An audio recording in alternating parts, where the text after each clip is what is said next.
అపవాది ఏం చేస్తాడు, అపవాదికి దేవుడు ఏం సిద్ధం చేశాడు అన్న విషయాలు మీతో నేను ప్రతి వారం కూడా పంచుకుంటున్నాను. పోయిన 2-3 వారాలుగా అపవాది గురించి మాట్లాడుతున్నానంటే వాడు మనకు శత్రువు అన్న సంగతి మర్చిపోవద్దు. మనకు ఆగర్భ శత్రువు ఎవడైనా ఉన్నాడంటే అపవాదే. శత్రువు యొక్క ప్లాన్, శత్రువు యొక్క ఆలోచన, శత్రువు యొక్క పన్నాగం, శత్రువు యొక్క మైండ్ సెట్ మనం తెలుసుకుని ఉండాలి. లేకపోతే మనం బోల్తా పడతాం, నష్టపోతాం, వాడి చేతిలో ఓడిపోతాం. అందుకే వాడు ఎక్కడున్నాడు, ఏం చేస్తున్నాడు, మన గురించి ఏదైనా ప్లాన్ చేస్తున్నాడని ఆలోచించాలి. అందుకే అపవాది గురించి ముందు తెలుసుకుంటే బాగుంటుందని. ఈ అపవాదికి అనేకమైన పేర్లు ఉన్నాయి. అసలు సిసలైన పేరు తేజో నక్షత్రమా ఏకో చుక్క, అంటే లూసిఫర్. వాడు సాతాననియు అపవాదనియు అని పేరు రాయబడింది. స్తోత్ర మాటలు 20వ అధ్యాయం ప్రకటన గ్రంథం 2వ వచనం. అపవాదియు తాళ్ళే, అపవాది సాతాను. అంటే దీన్ని దెయ్యం అంటారు. ఏమంటారు అపవాదిని? దెయ్యం. ఒక భయంకరమైన భూతం అన్నమాట. మనుషులను భయపెట్టేది, మనుషులను బాధపరిచేది, మనుషులను బలహీనపరిచేది, మనుషులను ఏడిపించేది, మనుషులను శోధించేది, మనుషులను వేధించేది, మనుషులను శ్రమకు గురి చేసేది ఎవరు అంటే అపవాది. ఆ రోజు యోబు ఎందుకు నష్టపోయాడు? ఎవరు నష్టపరిచారు? దేవుడా? చెప్పండి, ఎవరు నష్టపరిచింది? అపవాదే కదా. కంచె తీసిన వెంటనే అపవాది చేసిన నష్టం ఎంత అంటే ఊజు దేశంలోనే యోబు ధనవంతుడు. అంటే మన భారతదేశం ఎలాగో ఊజు దేశంలోనే యోబు ఊజు దేశంలో ధనవంతుడు. ఆయనకు మించిన ధనవంతుడు లేడు. అలాంటి ధనం ఏమైపోయింది? అలాంటి సంపద ఏమైపోయింది? అలాంటి ఆస్తి ఏమైపోయింది? అంత కూర్చుకున్నటువంటి యోబు జీవితం ఏమైపోయింది? అయ్యో 10 మంది పిల్లలు ఏమైపోయారు? ఆరోగ్యం ఏమైపోయింది? దేవుడు ఏమన్నా నాశనం చేశాడా? దేవుడు ఏమన్నా శపించాడా? దేవుడు అలాంటి పని చేసేవాడు కానే కాదు. దేవుడు ఎవరిని నష్టపరచడు. దేవుడు ఎవరిని శపించడు. ఎందుకంటే బైబిలు మనకు సత్యం బోధిస్తుంది. యెహోవా అందరికీ ఉపకారి కానీ అపకారం చేసేవాడు కాదు. నువ్వు మందిరానికి రాలేదు కాబట్టి దేవుడు నిన్ను మొత్తాడు. చాలా మంది అనుకుంటారు, తప్పదు. వారికి చెప్పాలి, అమ్మా సైతాను గాడు పనిచేస్తుంటాడు, మందిరానికి రాకపోతే సాతాను నిన్ను శోధిస్తాడు, వాడి వల్ల నష్టపోతామని చెప్పాలి. కానీ దేవుడు మొత్తాడు, దేవుడు శపించాడు, దేవుడు నాశనం చేశాడు, ఇలాంటి పద్ధతులు ఎక్కడ వాడకండి. ఒకవేళ ఎవరైనా చెప్పినా నమ్మకండి. ఎందుకంటే దేవుడు అలాంటి పని చేసేవాడు కాదు. ఆయన కోపము అర్థమైంది ఎంత? ఒక్క నిమిషానికి ప్రపంచం తలకిందులైపోతుంది. అపవాది ఎలాంటి వాడు అనే విషయాలు మీతో నేను చెప్తున్నాను. అపవాదికి దేవుడు ఏమి సిద్ధం చేశాడు అది కూడా మీతో నేను పంచుకున్నాను. ఏం సిద్ధం చేశాడు? పాతాళము లేక నరకము అనేది మనుషుల కోసము దేవుడు చేసింది కాదో ఇది ఎప్పుడైనా గుర్తుపెట్టుకోండి. ఎందుకంటే ఈ రోజున జరుగుతున్న సంఘటనలు, ఈరోజు యూట్యూబ్ ఛానల్లో, సోషల్ మీడియాలో మనం వింటున్నాం. అయ్యో యేసుప్రభువుని నమ్మకపోతే నరకానికి వెళ్తారటగా అంటుంటారు. అంటే యేసుప్రభు నరకంలో వేస్తారటగా. దయచేసి వినండి, ఆయన నరకాన్ని మనుషుల కోసం అసలు తయారు చేయలేదు. అపవాదికిని వాని దూతలకును సిద్ధపరిచిన నరకాగ్నిలోకి పోవుడి ఎవరి కోసం సిద్ధం చేశాడు? మత్తయి సువార్త 24వ అధ్యాయంలో ఎవరి కోసం నరకగుండం చేశాడు? 25వ అధ్యాయంలో నరకగుండం చేయడానికి కారణం ఎవరు? ఎన్నో వచ్చిన 40 45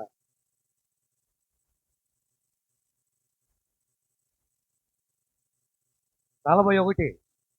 అప్పుడు ఆయన ఎడమ వైపున ఉన్న వారిని చూసి, శపింపబడిన వారులారా, నన్ను విడిచి అపవాదికిని వాని దూతలకును సిద్ధపరచబడిన నిత్యాగ్నిలోకి పోండి. ఎవరికి సిద్ధపరిచాడు నరకము? ఎవరి కోసం పాతాళాన్ని దేవుడు ఏర్పాటు చేశాడు? దేవుని మాట వినకుండా దేవుని మీద తిరుగుబాటు చేసిన లూసిఫర్ అనే దేవదూతకు తయారు చేయబడిందే నరకము. ఎన్ని చెప్పినా ఎంత చెప్పినా వినలేదు. ఈరోజు శాపానికి గురైపోయారు. ఎడమ వైపునున్న మేకలను చూసి, ఎడమ వైపునున్న వ్యక్తులను చూసి అంటున్నాడు, శపింపబడిన వారులారా. ఎడమంటే ఎప్పుడు తీయాలి? శపి ఎలా శపించబడిన వారు మీరు. ఆశీర్వాదం ఉంది రండి అంటే రాలా, శాపాన్ని కోరుకున్నారు. మేలుందంటే రాలా, కీడునే కోరుకున్నారు. కాబట్టి మీరు శపించబడిన వారు. దేనికి మీరు ఆహుతి కాబోతున్నారు? అపవాదికిని వాని దూతలకు సిద్ధం చేసిన నరకము. మీరు వెళ్ళండి, చావండి, నేనేం చేయగలను? మీకోసం నా ప్రాణాన్ని ఇచ్చాను. మీకోసం రక్షణ కొరకు నా యొక్క శరీరాన్ని, దేహాన్ని యజ్ఞంగా చేశాను. సిలువలో మీ కొరకు శ్రమ అనుభవించాను. భారమైన సిలువను మోచాను. నిందలో అవమానాలు పడ్డాను. నన్ను విశ్వసించి ఆ నిత్య నరకం నుంచి తప్పించుకుంటారని బహు కష్టపడ్డాను. అని నేను చేసిన ప్రయత్నం వల్ల మీకు లాభము ఎందుకు? నేను నమ్ముకోలేదు. నమ్మి బాప్తిసం పొందినవాడు రక్షింపబడును, నమ్మని వానికి ఏం పడుతుంది? శిక్ష. ఏమిటా శిక్ష? నరక శిక్ష. ఆ విషయాలన్నీ మీతో గత వారాల్లో బోధించుకుంటూ వస్తూ, అపవాదికి టైం లేదు, ఇది కూడా గుర్తుపెట్టుకోండి. మనకి ఈరోజు టైం చాలా దేవుడు ఇచ్చాడు. ఎంత సమయం ఇచ్చాడో. అపవాదికి సమయం లేదు. 12:12 ప్రకటన గ్రంథం. పరలోకమా ఉత్సహించండి, భూమి సముద్రమా మీకు శ్రమ. అపవాది చూడండి, అపవాదికి సమయము కొంచెమేనని ఎరిగి ఎలా ఉన్నాడు? బహుక్రోధంగా. ఈరోజు యవనస్తులు పాడైపోతున్నారు, అపవాది వాళ్ళని ఆకర్షిస్తుంది. ఎంతమందిని అయితే లాగేయాలో నరకంలో అంతమందిని లాగేయాలి. అపవాదికి టైం లేదు. ఎప్పుడైనా మీరు ప్రయాణం చేయడానికి బయలుదేరేటప్పుడు బస్సు టైం లేదని చెప్పేసి మీరు బయలుదేరుతున్నప్పుడు ఎప్పుడైనా ఆలోచించారా ఎంత టెన్షన్ పడతారు? ఎందుకు? మీరు ముందుగా సిద్ధపడలేదు. ఒక హాఫ్ అన్ అవర్ ముందుగా సిద్ధపడితే బాగుండు. ట్రైన్కు నిదానంగా వెళ్ళేవాళ్ళు. ఏమండి, ఒక అరగంట ముందుగా మీరు బస్సు కోసం రెడీ అయి ఉంటే బాగుండు. బస్సు వస్తా ఉంది, 10 నిమిషాలు టైం ఉంది, ఇప్పుడు వెళ్ళాలి. ఎలా? టెన్షన్. ఇప్పుడు అపవాది కూడా టెన్షన్ పడుతున్నాడు. అర్థమైందా? ఎందుకు?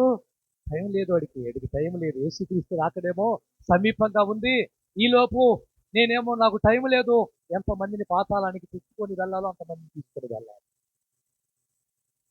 ఎంతకు అపవాది ఏం చేస్తాడు అన్న విషయాలు గత వారాల్లో మీతో పంచుకుంటున్నాను. మొదటిగా అపవాది శోధిస్తాడు. ఏం చేస్తాడు? అపవాది శోధిస్తాడు. ఒక వ్యక్తి శోధింపబడుతున్నాడంటే దేవుడు శోధించడు. దేవుడు ఏం చేస్తాడు మరి? అపవాది శోధిస్తే దేవుడు ఏం చేస్తాడు? పరీక్షిస్తాడు, పరిశోధిస్తాడు. ఆ రోజు అబ్రాహామును దేవుడు ఏం చేశాడు? పరిశోధించాడు. కొడుకునిస్తాడో లేదో పరీక్షిస్తాడు. పరీక్ష అంటే మీ అందరికీ తెలుసు, మన రాశారు, మీరు చక్కగా ఎగ్జామ్ రాశారు. పరీక్షలు పెట్టాలి అంటే ముందు వాళ్ళకి ఏం చెప్పాలి? పాఠాలు చెప్పాలి. పరీక్షలు పెట్టాలి అంటే వారికి విశ్వాసం అంటే ఏమిటో తెలియపరచాలి. భక్తి అంటే ఏమిటో తెలియపరచాలి. ఆ సబ్జెక్ట్ ఏముందో తెలియపరచాలి. ఆ సబ్జెక్టు పూర్తిగా చెప్పిన తర్వాతనే అప్పుడు పరీక్షలు పెడతాడు. దేవుడు కూడా భక్తి జీవితంలో, ఆత్మీయ జీవితంలో శ్రమలు, కష్టాలు ఇవన్నీ ఎలా ఉంటాయో చూపించుకుంటూ ఆఖరిగా పరీక్ష పెడతాడు. ఇస్తావా అబ్రాహాము? నీ ఒక్కగానో కొడుకుని ఇస్తావా? పరిశోధించడు. ఏబును సాతాను శోధిస్తామంటే దేవుడు ఏం చేస్తున్నాడు? ఏబును పరీక్షిస్తున్నాడు. నిలబడతాడా? పడిపోతాడా? దేవుడు అన్యాయం చేశాడంటాడా? లేకపోతే దేవుడు ఇవన్నీ ఇచ్చాడు, దేవుడు తీసుకున్నాడు అంటాడా? ఏమన్నాడు ఏబు? పరీక్షలో నెగ్గాడా, ఓడిపోయాడా? చెప్పండి. నెగ్గాడు కదా. యెహోవా ఇచ్చను. అన్యాయం ఏముంది? అన్యాయం ఎందుకు చేశాడు దేవుడు? నా తల్లి గర్భంలో నుంచి వచ్చినప్పుడు ఒక్కటి నేను పట్టుకొని లేదు. ఎలా వచ్చాను? ఒట్టి చేతులతోనే వచ్చాను, దిగంబరిగానే వచ్చాను. ఏమైనా వచ్చేటప్పుడు ఆస్తిపాస్తులను పట్టుకొని వచ్చానా? లేదే. మేడ మిద్దెలు ఏమైనా పట్టుకొని వచ్చానా? లేదే. కార్లు బంగ్లాలు ఏమైనా తెచ్చానా? లేదే. ఏమండి, బంగారం వెండి ఏమైనా తెచ్చానా? లేదే. నా తల్లి గర్భంలో నుంచి నేను దిగంబరిగా వచ్చాను, మళ్ళా దిగంబరిగానే వెళ్ళాలి. యెహోవా ఇచ్చను, యెహోవా తీసుకొని పోయెను. యెహోవాకు మనం ఎప్పుడు చెప్తాం ఇలా ఏవులాగా? ఏమండి, ఆ? ఉద్యోగం పోతే ప్రభు మీద పడి ఏడ్చి చెప్తానే. ఏమండి ఆలోచించండి. ఆరోగ్యం పోతే ప్రభు మీద పడి ఏడ్చి చెప్తానే. ఏదైనా ఇంట్లో ఒక శ్రమ వచ్చిందంటే దేవుడి మీద ఏడ్చేస్తామే. పైకి చూస్తామే, ఇంకా పైకి చూస్తామే. నువ్వు ఉన్నావా? ఉన్నావా? అసలు ఉన్నావా? ఉంటే ఎందుకు జరగాలి ఇది?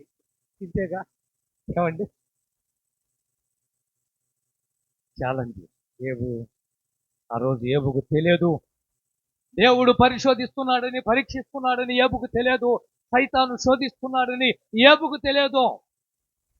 కానీ ఆ రోజు భార్య వచ్చి చచ్చిపోమన్నా కూడా యథార్థతను వదిలిపెట్టకూడదు.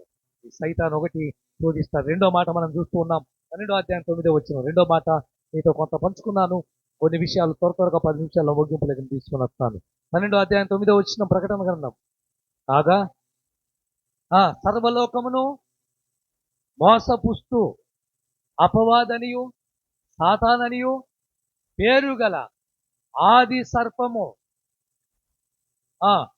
పడద్రోయబడెను. మోసము అనలైజ్ చేస్తుంది. అపవాది మొదటిగా శోధిస్తే రెండోది అపవాది మోసం చేస్తున్నాడు. ఒక వ్యక్తి ఈరోజు మోసపోతున్నాడంటే అపవాది వాడిని మోసం చేస్తున్నాడు.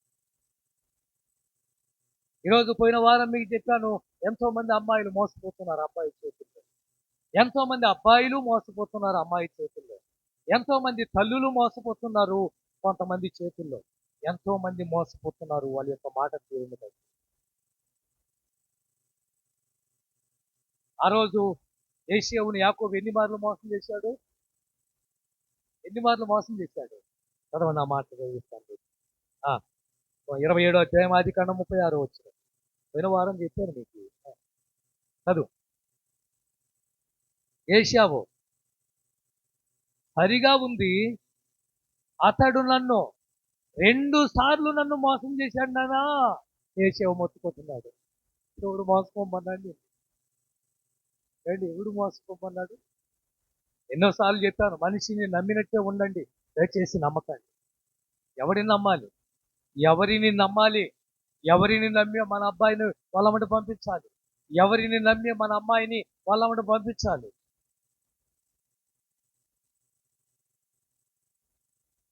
నమ్మే రోజులు చెప్పండి. నమ్మే రోజులు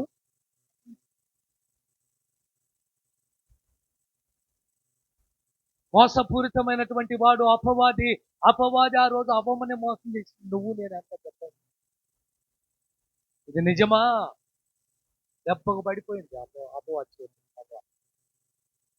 ఆ సర్పము నన్ను దేవుడు వచ్చి, ఎందుకమ్మా ఎందుకు ఈ పని చేశావు నువ్వు?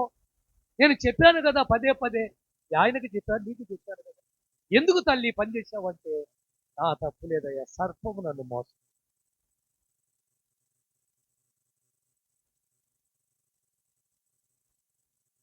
చదవండి సమూయేలు గ్రంథం. మొదటి సమూయేలు 28:12.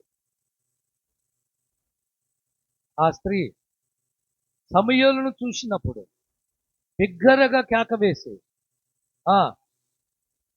ఇదిగో ఏనండి, నువ్వు సౌలు కదా.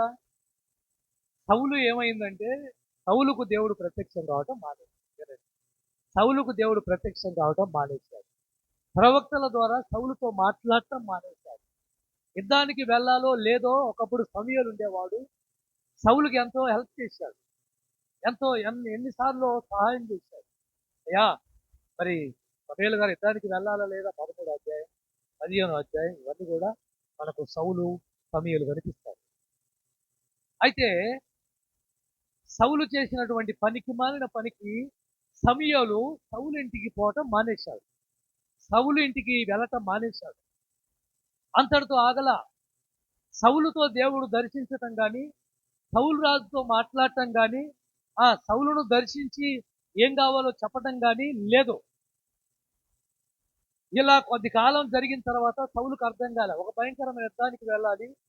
ఇప్పుడేమో సమూయేలు లేడు, అప్పటికే సమూయేలు చచ్చిపోయాడు, సమూయేలు సమాధి చేయబడ్డాడు. ఇప్పుడు నాకు యుద్ధానికి వెళ్ళాలా వద్దా అన్న విషయాలు ఎవరు చెప్తారు అని మారు వేషం వేసుకొని, అది అర్థం. సౌలు రాజుగారు మారు వేషం వేసుకొని ఒక బుడబుడకులోడు లేదు, ఒక నిరుపేదవాడి వేషం, ఆ, ఒక రైతు వేషం వేసుకొని ఎవరి దగ్గరికి వెళ్ళాడు? చెక్కునని తెలుసా? సోదే చెప్పేవాడు. చేయి చూసి చెప్తారు. ఎప్పుడైనా చూపించుకున్నారు? చూపించుకునే ఉంటారు. వాళ్ళ దగ్గరికి వెళ్ళి చూడమ్మా, చూడు ఏ గీత ఎటు తిరిగిందో చూడు అంటారు కదా. అక్కడికి వెళ్ళాడండి. ఎందుకు మారువేషంలో వెళ్ళాడు? రాజుగా వెళ్ళొచ్చు కదా. ప్రశ్న వినండి, తలపైకి ఎత్తాడు. రాజుగానే వెళ్ళి రాజు ఆజ్ఞాపిస్తే చెప్పు, యుద్ధానికి వెళ్ళాలా లేదా, అలాని వ్యక్తిని బయటికి తీసుకొని రమ్మంటే సౌలు తెచ్చామా? తెచ్చింది కదా. ఎందుకు సౌలు రాజుగా వెళ్ళలేదు చెప్పండి? చెప్పండి. ఆ, చెప్పాలి. సౌలు రాజుగా వెళ్లకుండా మారు వేషములో ఆ స్త్రీని ఎందుకు కలిశాడు? సోద చెప్పుకోవడానికి. అది రైట్, బాగా అది వాక్యం వినేవాళ్ళు చెప్పండి. ఎప్పుడు ఎప్పుడు సౌలు రాజు తన దేశములో సోద చెప్పేవాళ్ళు కానీ, తెక్కులు గానులే కానీ, ఏమంటే ఇంకా ఇంకా మంత్రాలు తంత్రాలు, ఆ చేతబడి చెల్లంగి బాణామతి ఎలాంటి వాడు ఉండటానికి వీల్లేదు. ఎలాంటి సందర్భంలో ఆత్మీయ జీవితం బాగా మడుతుంది అప్పుడు ఆత్మీయ జీవితం బాగా మడుతుంది. చాలా భక్తిగా ఉన్నాడు కాబట్టి సౌలు ఒక నిర్ణయం తీసుకున్నాడు. మన దేశంలో సోద చెప్పే వాళ్ళు ఉండడానికి వీల్లేదు, శకునుగాళ్ళు ఉండడానికి వీల్లేదు, ఏమంటే మంత్రగాళ్ళు ఉండడానికి వీల్లేదు అని దేశంలో నుంచి వాళ్ళందరినీ పరారు చేసి ఆ తరింకొచ్చాడు. ఇప్పుడు అదే సోదె వాళ్ళ దగ్గరికి వెళ్ళి సోదె చెప్పించుకోవాలి అంటే సౌలు రాజుగా వెళ్తే వాళ్ళు భయపడి పారిపోతారని సౌలు మారువేషంలో వెళ్ళి సమూయేలు అనే భక్తుడిని బయటికి తీసుకురమ్మంటే సమూయేలు అనే భక్తుడు అక్కడ వచ్చినట్టు బైబిల్లో రాయబడింది. ఆ పెద్ద కేక వేసి, నువ్వు సౌలువే, ఎందుకు నన్ను మోసం చేశావు? అండర్లైన్ చేస్తావు. ఎందుకు నన్ను మోసం చేశావు అంటే, నన్ను చూసి నువ్వు పారిపోతావమ్మా, ఒకప్పుడు ఎల్లగొట్టాను కదా నిన్ను. మోసం. ఒక మాట మీకు చూపిస్తాను చూడండి. 36వ అధ్యాయం యెషయా గ్రంథం 14వ వచనం. ఇక్కడ ఒక రాజు కనిపిస్తాడు. 17వ వచనం కూడా 36:14 యెషయా గ్రంథం. హిజ్కియా చేత మోసపోవద్దు, చాలదు. ఎవరు? అషూరు రాజు. హిజ్కియా చెప్తున్నాడా? గెలుస్తామని చెప్తున్నాడా? మీరు నమ్మొద్దు, వల్ల కాదు. ఇప్పటికే చాలా దేశాలు జయించారు, మీ దేశం కూడా నేను జయించారు. దయచేసి చెప్తున్నాను, హిజ్కియా మాటలు నమ్మొద్దు మీరు. ఇప్పుడు 17వ వచనం గారు. అటు పిమ్మట వచ్చి అనగా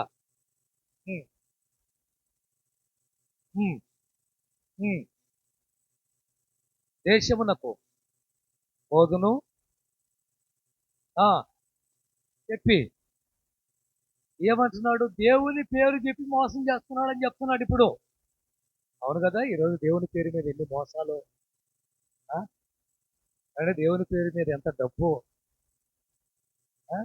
దేవుని పేరు పెట్టి ఎంత మందిని మోసం చేస్తున్నారు. అసలు నాకు బాధేస్తా ఉంది అలాంటి చూసినప్పుడు, విన్నప్పుడు. దేవుని పేరు ఎందుకండి?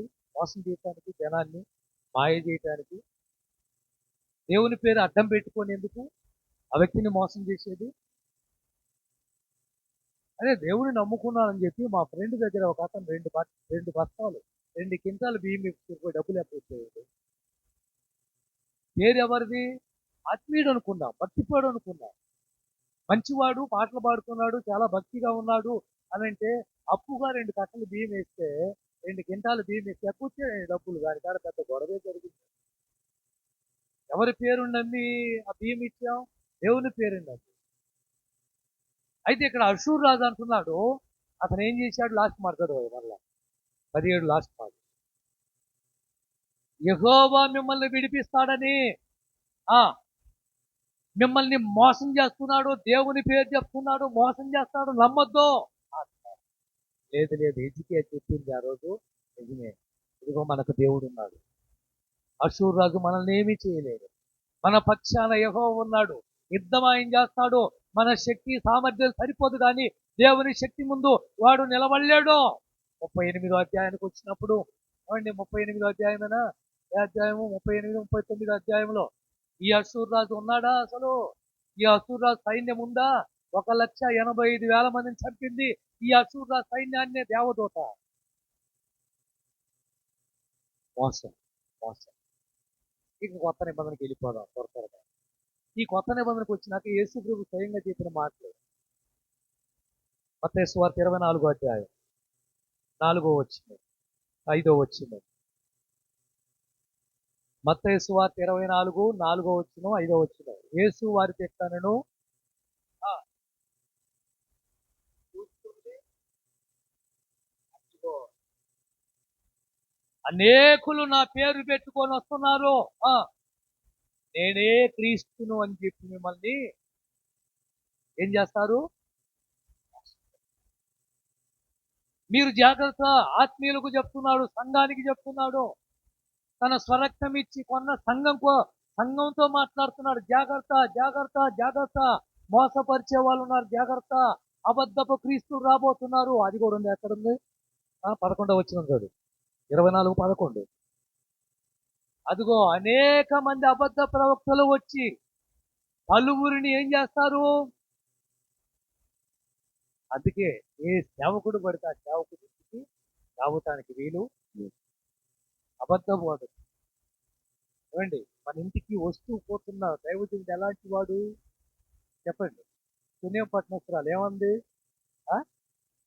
భక్తిపరుడు. ఏముండాలి? వాళ్ళలో భక్తి ఉండాలి, ప్రార్థన ఆత్మ ఉండాలి. అనేక మందిని మోసం చేయటానికి అబద్ధ ప్రవక్తలు నా పేరు చెప్పుకొని వస్తున్నారు, నేనే క్రీస్తును అని చెప్తారు. ఇందుకు ఎవరిని మోసం చేసి చెప్పలేదు. ఈ అధ్యాయంలోనే చెప్తాడు ఆ మాట కూడా. 24:24. అబద్ధపు క్రీస్తులను వచ్చి, ఇదిగో బాగా వినండి, సాధ్యమైతే. అబ్బా అబ్బా, ఎవరండి మోసపోతుంది ఈ రోజున? ఏరుపరచబడిన వారి సైతము. అబ్బా అద్భుతాలు. కర్మలు ఎంతమంది అవుతున్నాయి? కర్మలు లేదా? ఇలాంటి మామిడి చెట్టు తోట. గుత్తి, మేము కూడా వెళ్ళాం. గుత్తి అద్భుత కుమార్ అని ఒక పాస్టర్ గారు. గుత్తి మరణాంతం అండి. అక్కడ రాయబడిన మాటలు అక్కడ అలా చదువు, 24 చదువు. అబద్ధపు క్రీస్తులను, అబద్ధపు ప్రవక్తలను వచ్చి సాధ్యమైతే ఏర్పరచబడిన వారి సైతము మోసపరచుటకై గొప్ప సూచిక క్రియలను, మహత్కార్యాలను. ఏం అద్భుతాలు అక్కడ జరుగుతున్నాయట. పదండి. గొర్రెలే కదా, గుంపులు వెళ్ళిపోవాలి. నీకు అద్భుతాలు కావాలా? ఆత్మీయ జీవితంలో ఎదుగుదల కావాలా? ఏం కావాలి నీకు?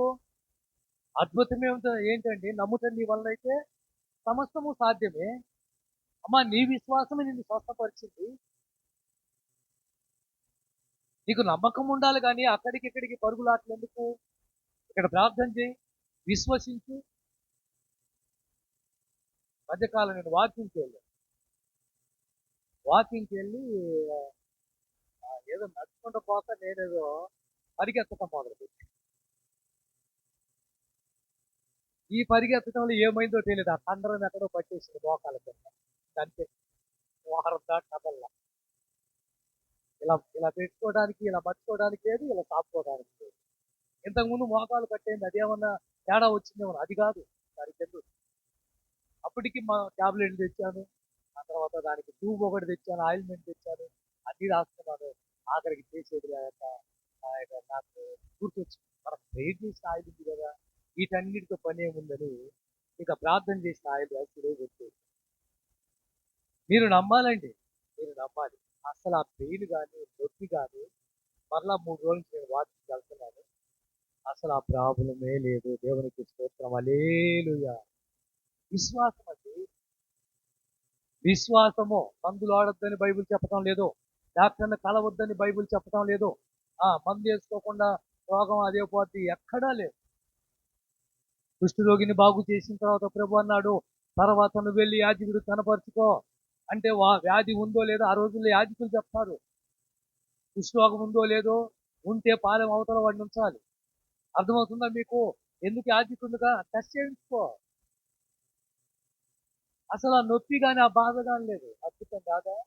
ఎక్కడ దాకా నువ్వు పరిగెత్తాలా నువ్వు? ఆ ఊరికి ఈ ఊరికి తిరగాల నువ్వు? ఎవరోళ్ళు? అనేక మంది రాబోతున్నారు. అబద్ధపు క్రీస్తులు. వాళ్ళు చేసే కార్యాలు, సూచక క్రియలు, అద్భుతాలు ఓ ఒకళ్ళుగా ఉంటాయి. పోయావా? పోయావా? ఎవరిని మోసం చేసే సైతాను? ఏర్పాటు చేసుకున్నాడు దేవుడు నిన్ను నన్ను. రోజు నువ్వు మోసపోతే ఒక మాట ఒక మాట తిమోతి రాసిన పత్రిక 4వ అధ్యాయం 1-2 వచనాలు. అయితే మొదటి తిమోతి రాసిన పత్రిక 4వ అధ్యాయం 1-2 వచనాలు. అయితే కడవరి దినాలలో కొందరు అబద్ధికులను ఆ మోసపరిచే ఆత్మల యందును. అబ్బా అబ్బా అబ్బా ఏ పోదా ఏం చెప్తున్నారు వాక్యం? వాళ్ళకే అర్థం కాదు. నేను ఎవరిదన్నా వాక్యం విన్నామని పెట్టుకుంటాను ఎప్పుడన్నా. అందరినీ కాదండి, సేవకులు చాలా గొప్ప గొప్ప దైవజ్ఞులు ఉన్నారు. అందరూ ఎప్పుడన్నా విందాం అనుకుంటే దాంట్లో ఏమీ దొరకదండి నాకు సారాంశం. మీరు నమ్మాలి. ఏదైనా ఒక సబ్జెక్టు ఆయన చెప్పింది ఏదైనా తీసుకొని చెప్తామని వింటానా, ఒక హాఫ్ అన్ అవర్ వింటానా, 20 నిమిషాలు 25 నిమిషాలు వాక్యం వింటానా, అందులో ఏమీ దొరకదు నాకు. ఏం చెప్పాలి నేను? తప్పులేదు కదా ఎవరిదైనా చెప్పడానికి. అడవరి దినాల్లో జరగబోతున్న సంఘటనలు, దెయ్యాలు బోధల యందు లక్ష్యం ఉంచి, అదిగో విశ్వాసం కాస్త భ్రష్ట అయిపోయా. చాటగా పరిశుద్ధాత్మ బోధిస్తుందండి. నమ్మి మోసపోకండి. నమ్మి మోసపోకండి. దెయ్యాల బోధల యందు లక్ష్యం ఉంచకండి. ఎన్ని ఉదాహరణలు చెప్తారు, వాక్యం అసలు ఉండదు. కథలే, పెద్ద కథలు పెద్ద కథలు. నేను చెప్తాను ఒక ఉదాహరణ. ముందు వెనకో దాన్ని బట్టి అవసరాన్ని బట్టి ఒక ఉదాహరణ వాడుకుంటాం. ఏదో ముందుగా ఒక చిన్న ఉదాహరణ ఎందుకు చెప్తామంటే మనుషులు యాక్టివ్గా ఉంటారని, ఏదో బాగుంది అన్నట్టుగా ఉంటారండి. ఒక చిన్న ఉదాహరణ చెప్తాం. అంతేగాని వాక్యం మొత్తం పెద్ద కథలే చెప్తే వాక్యం ఏది ఇక్కడ? దీన్ని ఏ బోధ? ఇప్పుడు చెప్పండి. బైబిల్ ఏ విషయాలు ఇస్తుంది? బైబిల్లో నుంచి ఒకటి తీసేయడానికి లేదు, మరొకటి కలపటానికి లేదు. ఎన్ని కలిపేస్తున్నారు ఈ రోజు బైబిల్లో. యాకోబు రాసిన పత్రిక 1వ అధ్యాయం 22 వచ్చిన అయిపోయింది, ముగిద్దాం. 1వ అధ్యాయం 22 వచ్చింది. మీరు ఇనువారు మాత్రమై ఉండి, అదిగో ఏం చేయొద్దు,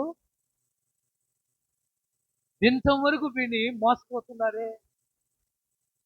అదే అధ్యాయం 26 వచనం కాదు. ఆ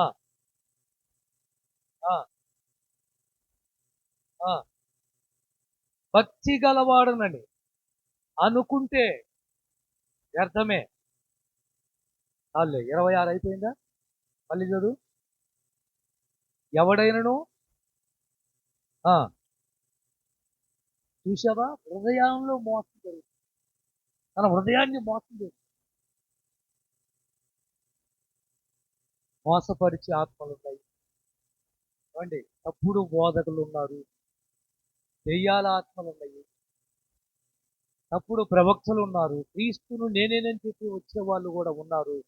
ఆల్రెడీ జరుగుతుంది కూడా. ఇప్పుడు 666 ముద్ర కూడా వచ్చేసింది ఈ లోకంలో. ఆ ముద్ర ఉంటేనే రేషన్ కార్డు జీవించేది.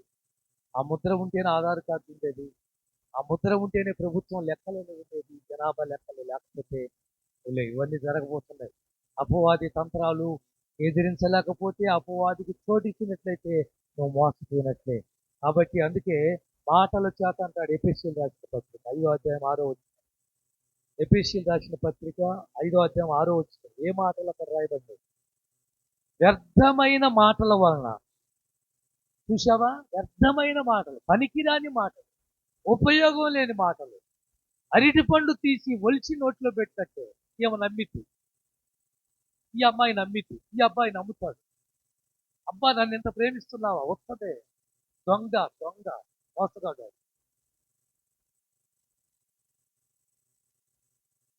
దీనంతటికి కారణం ఎవరు చెప్పండి ఇప్పుడు? అపవాది దీనంతటికి కారణం. అపవాది ఏం కాబోతున్నాడు? ఆఖరిగా ప్రకటన గ్రంథానికి వెళ్ళి ఈ మోసపరిచి అపవాది ఏమి ఇస్తున్నాడు? 20 అధ్యాయం 2వ వచనం. చాలా అద్భుతమైన మాటలు, ఈ బాగా గుర్తుపెట్టుకోండి. అతడు ఆది సర్పము అనగా అపవాదియు సాతాను ఆ గడ సర్పము పట్టుకొని ఆ ఉమ్, ఉమ్, ఆమె ఇంకా మోసం లేదు. అర్థమైందా? ఇంకా మోసం లేదు. 1000 ఏళ్ల పరిపాలనలో మనిషి మోసపోకుండా ఉంటున్నా అంటే మోసం చేసేవాడు లేడు. మోసం చేసేవాడు ఎక్కడున్నాడు చెప్పండి? అగాధములో ఉన్నాడు. వాడికి పెద్ద తాళాలు వేసి బంధించాడు చేతాలు. ఇదే అధ్యాయం 3వ వచనం గారు. ఆ ఆ అదిగో మూసిపడేశాడు. ఇక జనాన్ని మోసం చేసే అవకాశం లేదు. అపవాది లేడు. అదే వచ్చి వారిని మోసపరిచిన అపవాది ఆ గుండములో పడేశాడండి. సైతాను, లూసిఫరు, అపవాది అనే వాటిని మోసం చేసేవాడు. ఈ మోసపరిచి ఆత్మను, ఈ మోసపరిచి దెయ్యాన్ని తీసుకెళ్ళి అగ్నిగుండంలో పడేశాడు. అది ఇప్పుడు కాదు, రాబోతున్న కాలం జరగబోతుంది. అపవాది ఏం చేస్తాడు అన్న విషయాలు వచ్చే వారం మరొక సబ్జెక్టు మీ ముందుకు అద్భుతంగా తీసుకొని రాబోతున్నారు. 2 విషయాలు మీకు పంచుకున్నాను. ఒకటి, అపవాది ఏం చేస్తాడు? నెంబర్ 1 శోధిస్తాడు. నెంబర్ 2 మోసం చేస్తాడు. జాగ్రత్త, ఎవరిని నమ్మకండి అమ్మా. మిమ్మల్ని బ్రతిలాడుతున్నాను. మామయ్యలే, అన్నయ్యలే, అక్కలే, వదినలే, ఇరిగింటి ఆమెలే, పొరుగింటి ఆమెలే, సేవకుళ్ళే, మంచివాళ్ళే, క్రైస్తవుళ్ళే, భక్తిపరుళ్ళే, అపో చాలా ఆత్మీయులే, దయచేసి బోల్తా పడిపోతారు. ఆ అపవాది వాటిని ఎన్నుకొని మిమ్మల్ని మోసం చేస్తుంది. ఈ పిల్లల్ని దయచేసి, ఆడపిల్లల్ని అయితే ఎవరి ఎమ్మడి పంపించొద్దు. రోజులు బాగో లేవు. కాబట్టి ఈ మోసపరిచే దెయ్యాన్ని ఒకరోజు దేవుడు బంధించి నరకంలో వేయబోతున్నాడు. యెహోవా అది జరిగించును గాక. ఈ మాటలు దేవుడు మన హృదయాల్లో బదులుపరిచి దీవెనకరంగా మార్చును గాక.